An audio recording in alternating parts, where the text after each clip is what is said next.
The twin moons of Carvis 9 cast silver shadows across the crimson dunes, painting the desert in shades of blood and bone. Sarah moved like liquid death through the sand, her 6 legs carrying her massive frame with predatory grace. Her chitinous armor gleamed in the moonlight, and her mandibles clicked in barely contained fury. Behind her, 3 others of her pack followed, their thermal sensors sweeping the endless wastes.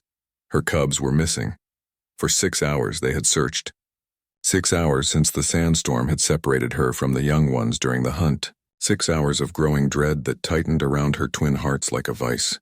The other species in the Galactic Council had warned her kind about venturing so close to the human settlement.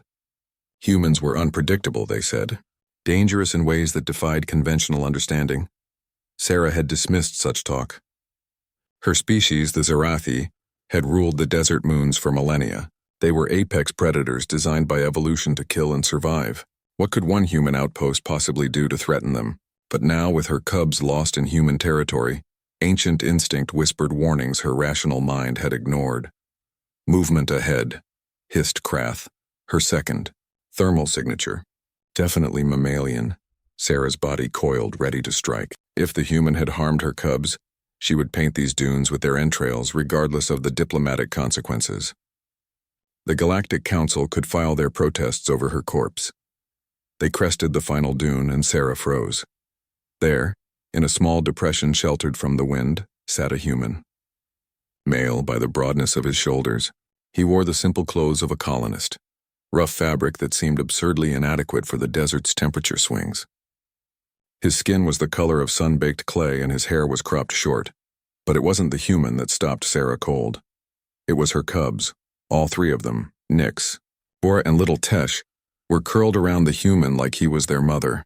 Their armored bodies, each the size of a full-grown earth wolf, were relaxed in a way Sarah had never seen outside their den. Tesh the smallest had his head resting on the human's lap, and the human was reading. The Gruffalo said that no Gruffalo should ever set foot in the deep dark wood. The human's voice drifted across the sand, soft and rhythmic. He held what appeared to be a battered paper book, an antique even by human standards. But one day the Gruffalo's child was feeling brave. Sarah's mandibles opened to screech a challenge, but Krath touched her shoulder with one claw. "Wait," her second whispered. Look at them, the cubs were entranced. Their compound eyes, which should have been tracking for prey or threats, were fixed on the human's face.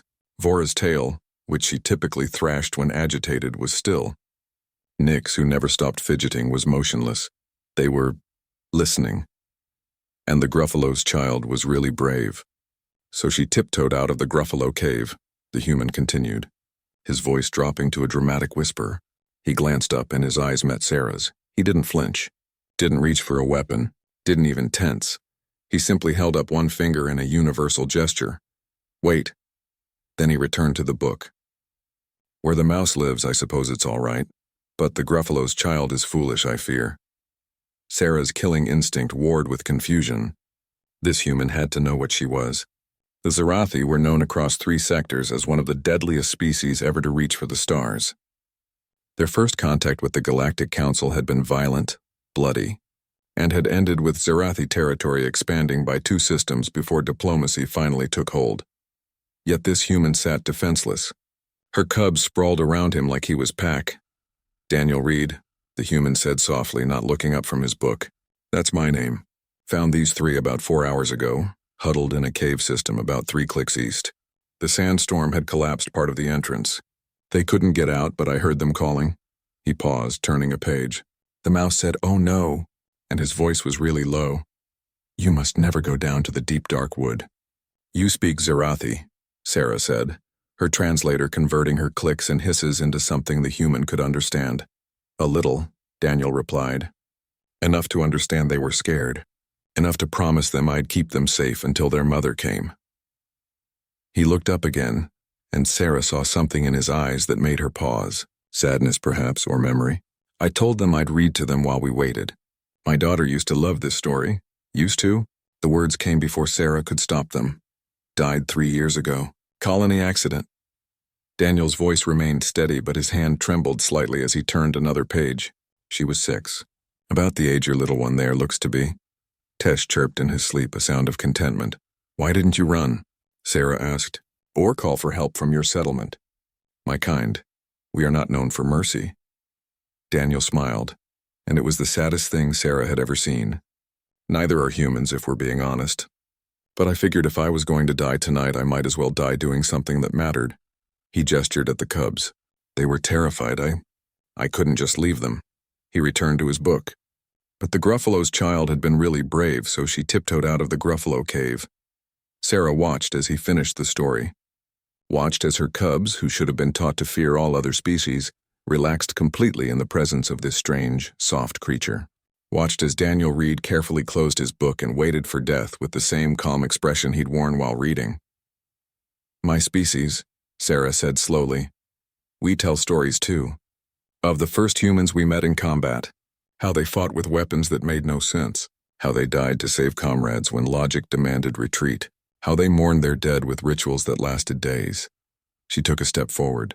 We thought you were foolish, weak. Your emotions made you vulnerable. Daniel said nothing. But now I understand, Sarah continued. Your emotions don't make you weak.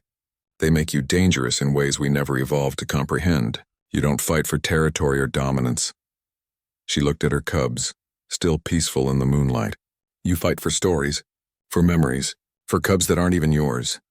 She extended a claw, not in threat, but in the Zarathi gesture of respect. Thank you, Daniel Reed, for keeping my children safe. Daniel stood slowly, careful not to disturb Tesh. They're good kids. You should be proud. As Sarah gathered her cubs, Fora looked back at the human and chirped a question. She wants to know if you'll finish the story tomorrow, Sarah translated. Surprise in her voice. Daniel smiled. A real smile this time. Tell her I'll be here. Same place, same time. I've got a whole collection of books she might like. As Sarah's pack disappeared into the dunes, Daniel Reed sat back down, opened his book, and read aloud to the empty desert, his voice carrying on the wind like a prayer. In the settlements, humans continued their work. In council chambers across the galaxy, diplomats debated humanity's place among the stars. But here in the crimson dunes of Carvis 9, one human had reminded the universe why his species had survived so long. Not because they were the strongest, but because they had learned. Long ago, that strength meant nothing without stories to protect.